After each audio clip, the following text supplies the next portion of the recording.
এবং এর সাথে আমরা যেটা বারবার বলেছি যে মাদকের সম্পর্ক আছে এবং এর সাথে সাথে রাজনৈতিক চাঁদাবাজির সম্পর্ক আছে। ইতিমধ্যে আপনারা দেখতে পেয়েছেন পোস্টারটা, যেই পোস্টারে এই ধর্ষক সে যে বিএনপি সরকার দলীয় দলের সাথে সম্পর্কিত, কোথায় ওখানে যে বিএনপির মন্ত্রী যিনি নির্বাচন করেছেন তার সাথে একসাথে ক্যাম্পেইন করা এবং তার সাথে পোস্টার করার প্রচুর ছবি আমরা দেখতে পেয়েছি। তাহলে এটা খতিয়ে দেখা দরকার, এই মাদক সিন্ডিকেট, এই চাঁদাবাজি, এই প্রত্যেকটা জিনিসের সম্মিলিত ফল কিনা রামিসা হত্যাকাণ্ড, এবং প্রত্যেকটা হত্যাকাণ্ডের সাথে আপনার মাদক জড়িত আছে এবং মাদক ব্যবসার সাথে সরকারি দলের লোকজন ইনভলভ। এটা একদম চিরাচরিত আইন আর কি। সরকারি দল ছাড়া মাদক ব্যবসা চাঁদাবাজি করা সম্ভব না। তাহলে সেই জায়গাতে সরকারকে আশ্বস্ত করতে হবে যে আপনি শুধু রামিসার বোনের দায়িত্ব নেবার দরকার নাই। আপনি যেদিন প্রধানমন্ত্রী হিসাবে শপথ নিয়েছেন সেদিনই আপনি রাষ্ট্রের দায়িত্ব নিয়েছেন, 20 কোটি মানুষের দায়িত্ব নিয়েছেন। নতুন করে আর কোনো নাগরিকের দায়িত্ব আপনার নেবার জন্য দরকার নাই। আপনি যেটা চাই সেটা হচ্ছে দায়িত্ব যেটা নিয়েছেন সেটা ডেলিভার করেন, সেই নাগরিকদের অধিকারগুলো ফিরিয়ে দেন যে নাগরিকরা অধিকার থেকে বঞ্চিত হচ্ছে।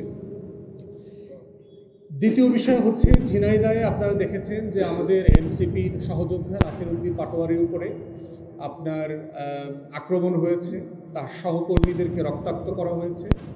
কেন করা হয়েছে? কারণ তিনি ওখানকার বিএনপির নেতাদেরকে মাফিয়া, সন্ত্রাসী, চাঁদাবাজ এগুলো বলেছেন। তো বিএনপির নেতাকর্মীরা খুবই অপমানিত বোধ করেছেন এবং অপমানিত বোধ করার কারণে তারা লাঠিসোঁটা নিয়ে আক্রমণ করেছেন, তাদেরকে রক্তাক্ত করেছেন। এখন এই রাজনীতি তো আমরা আওয়ামী লীগের আমলে দেখেছি। আপনাদের এত সাহস, আপনারা এত মারামারি করতে পারেন, এটা আওয়ামী লীগের আমলে করলেন না কেন? আপনারা এখন 1000 লোক নিয়ে থানা ঘেরাও করেন। আপনাদেরকে তো আমরা ধান খেতে পাট খেতের ছবি দেখছি, লড়াই সংগ্রামে ময়দানে তো আপনাদেরকে রাস্তাঘাটে খুব বেশি দেখি নাই। তা আপনারা কইছিলেন সেদিনকার আওয়ামী লীগ পিটাইতে পারেন নাই কেন? আজকে সরকার, প্রশাসন, পুলিশ আপনাদের সেজন্য হ্যাডম দেখাচ্ছেন। এটা গণতন্ত্র? সরকারি দলের নেতাকর্মীদেরকে সবসময় সংযত আচরণ করতে হবে। বিরোধী দল সবসময় সরকারি দলের সমালোচনা করবে, এইটা মানতে না পারলে সরকারি দল করা বন্ধ করে দেন, রোজা রাখেন, গরুর ব্যবসা করেন, হাটে যান, গরু গোশত খান, ঘুমান। কিন্তু সরকারি দলের সমালোচনা করলে আপনার রাগ হবে, আপনার মেজাজ গরম হয়ে যাবে, তাহলে ওইটার জন্য আপনি আওয়ামী লীগ করতে পারেন। এখন আপাতত ভারতে চলে যান, অনলাইনে ব্যাপক গালাগালি করবেন, ব্যাপক আওয়ামী লীগ করেন। অনলাইন খুললে মনে হয় সারা বাংলাদেশ আওয়ামী লীগ হয়ে গেছে। তো বিএনপি নেতাকর্মীদেরকে বলবো যে আপনার নেতাকর্মীদেরকে নাসিরউদ্দিন পাটোয়ারি যা বলছে কথা তো সত্য, এবং আপনারা সেটা প্রমাণ দিচ্ছেন, দিনে দিনে প্রমাণ দিচ্ছেন। আপনাদের নেতারা যে মাফিয়া, গুন্ডা, সন্ত্রাসী, সেইটা কয়েকশো লোক নিয়ে লাঠিসোঁটা নিয়ে থানা ঘেরাও করতে গেছেন নাসিরউদ্দিন পাটোয়ারি এবং তার লোকদেরকে পিটানোর জন্য। তাহলে আপনারা যে আসলে সন্ত্রাসী, আপনারা যে আসলে মাদক খেয়ে রাজনীতি করেন, এটা তো আপনারা প্রমাণ করছেন। তো তাহলে গণতন্ত্র মানে মাথায় রাখতে হবে, যত কঠিন কথাই বলুক গায়ে হাত তোলা পর্যন্ত যাওয়া যাবে না। এটা হলো সীমানা। যদি এই রাজনীতি করতে না পারেন, আওয়ামী লীগের মতো নাই হয়ে যাবেন বাংলাদেশ থেকে। আওয়ামী লীগ একই কাজ করে নাই হয়ে গেছে, সিম্পলি একই কাজ করছে, একই গুন্ডামি গত 17 বছর করছে। এবং আপনারা যদি মনে করে থাকেন আপনাদের পয়েন্ট স্কোর বাড়ছে ঝিনাইদহে এটা কইরা, ঝিনাইদহে তো এমনি আপনাদের ভোটের অবস্থা খুব খারাপ এবং আপনারা সেটা ভুলে গেছেন। গতকালকে পরশু আপনাদের ভোট আরও কিছু কমছে ওই এলাকাতে।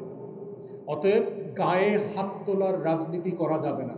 শব্দের রাজনীতি শব্দ দিয়ে করবেন, বক্তব্যের রাজনীতি বক্তব্য দিয়ে করবেন, দ্বিমতের রাজনীতি দ্বিমত দিয়ে করবেন। এর বাইরে গায়ে হাত তোলা, আক্রমণ করা, রক্তাক্ত করা, কাউকে পিটানো, হুমকি দেওয়া, এই রাজনীতি করা যাবে না। এটা বটম লাইন, এটা গণতন্ত্র। সারা দুনিয়াতে সরকারি দলের এমপি মন্ত্রীদেরকে গালাগালি করার অভ্যাস আছে। ইংল্যান্ডে একটা পার্ক আছে, হাইড পার্ক। এই হাইড পার্কে স্পিকার্স কর্নার নামে একটা জায়গা দেওয়া সরকার করে দিয়েছে, সরকারকে প্রতিদিন গালি দেওয়ার জন্য। এই জায়গাটা সরকারই করে দিচ্ছে যে আমাকে যারা অপছন্দ করবে প্রত্যেক দিন আইসা গালি দিবে, এবং ওখানে পুলিশ দেওয়া আছে যারা গালি দিবে তাদের নিরাপত্তা দেওয়ার জন্য। এটা হলো গণতন্ত্র। আপনারা ডিসাইড করতে হবে যে আপনারা কি আওয়ামী ফ্যাসিবাদের রাজনীতি করবেন না গণ অভ্যুত্থানের পরে গণতন্ত্রের রাজনীতি করবেন। গণতন্ত্রের রাজনীতি মানে হচ্ছে কোনোদিন কখনো গায়ে হাত তোলার রাজনীতি করা যাবে না। ওনারা এবি পার্টি চেয়ারম্যানের এই আহ্বানে সাড়া দিয়েছেন, ওনারা ওখানে গেছেন। আমাদের দলের পক্ষ থেকে আমরা ওনাদেরকে আন্তরিক ধন্যবাদ এবং কৃতজ্ঞতা জানাচ্ছি।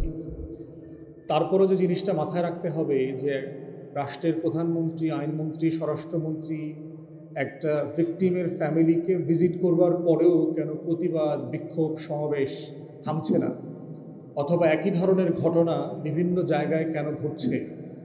সরকার যদি মনে করে থাকে যে সিম্পলি দ্রুত বিচার করব, এক সপ্তাহের ভিতরে আমরা চার্জশিট দিয়ে দিব, ফাঁসির ব্যবস্থা করা হবে, এই কথাগুলো বলবার মধ্য দিয়ে আসলে আমাদের দেশবাসীকে আশ্বস্ত করবার সুযোগ নাই।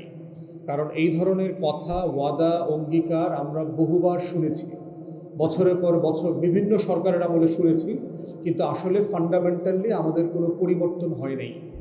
এবং ঠিক একই কারণে দেখেন যে এই আস্থাহীনতার কারণে যেটা হচ্ছে, আমরা আশঙ্কা করছি যে অনেকেই কিন্তু আপনার আইন হাতে তুলে নিতে পারেন, এবং সেটা আমাদের কারোর জন্য খুবই স্বস্তিদায়ক বিষয় হবে না। খুলনাতে দেখেন কি হয়েছে, আদালতের মধ্যে ঢুকে তারপরে হচ্ছে গুলি করা হয়েছে। আপনি দেখেন চট্টগ্রামে পুলিশের গাড়ি পুড়িয়ে দিয়েছে। ব্রাইট স্কুলে দেখলাম যে আপনার যখন তাকে গ্রেফতার করে ধরে নিয়ে যাচ্ছে, তাকে আশেপাশের জনগণ তাকে মারধর করছে।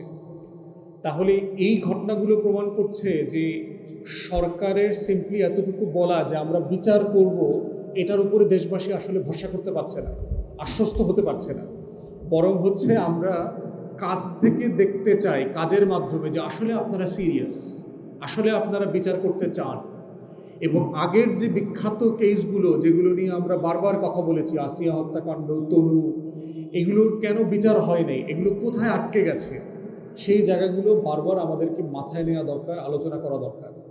আমরা আজকে এখান থেকে সরকারকে আহ্বান জানাচ্ছি যে আপনারা ধর্ষণের ইতিহাস এবং ধর্ষণের কারণ উদ্ঘাটন, বিচার কেন হচ্ছে না, এই মর্মে একটা কমিটি করেন, পার্লামেন্টে করেন, ক্রস পার্টি, এবং সেখানে বিজ্ঞজন যারা আছেন, ভিকটিম ফ্যামিলি আছে, তাদের সবার কাছ থেকে শোনেন যে কোথায় গিয়ে আমরা আটকে গেছি, মানে কেন এই ঘটনাগুলো বারবার ঘটছে কিন্তু বিচার হচ্ছে না।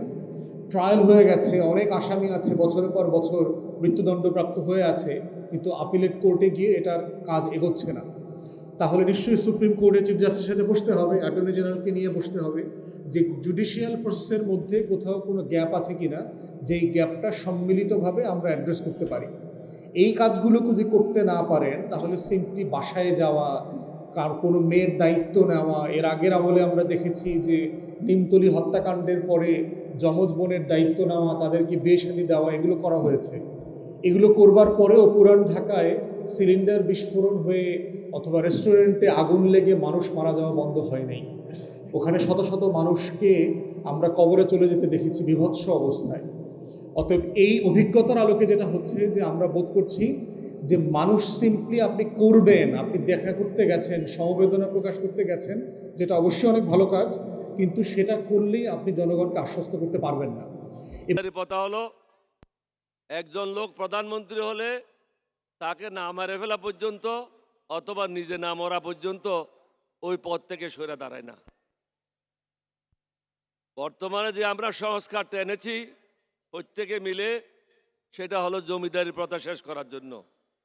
এটা কারো ব্যক্তিগত লাভের জন্য না, স্বৈরাচারীরা যেন আগামী দিনে ক্ষমতায় জেগে বসে না থাকে।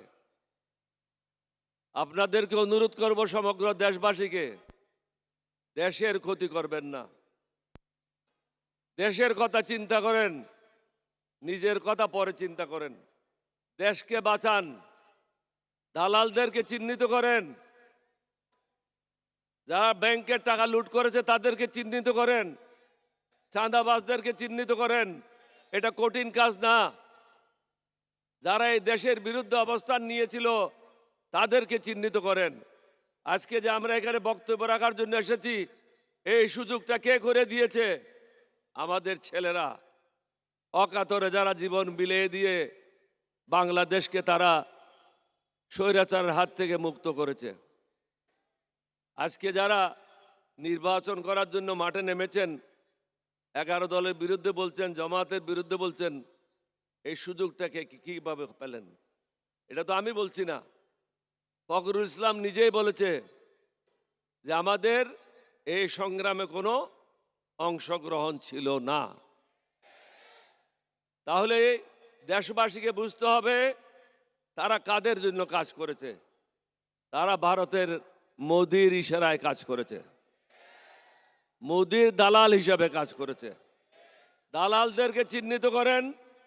বাংলাদেশে যারা পরিবর্তন আনতে চায়, সুশাসন আনতে চায়, ন্যায় বিচার আনতে চায়, প্রত্যেক ধর্মের জন্য সমান সুযোগ সৃষ্টি করতে চায়, তাদেরকে আগামী দিনে ভোট দেবেন।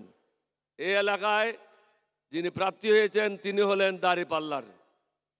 আমরা আপনাদেরকে অনুরোধ করব, পুরানা ঢাকাবাসীকে এই প্রার্থীকে দাঁড়িপাল্লায় ভোট দিয়ে জয়যুক্ত করে ন্যায়ের পথে এগোনোর জন্য, নতুন বাংলাদেশ গঠনের জন্য আমাদেরকে সাহায্য করবেন।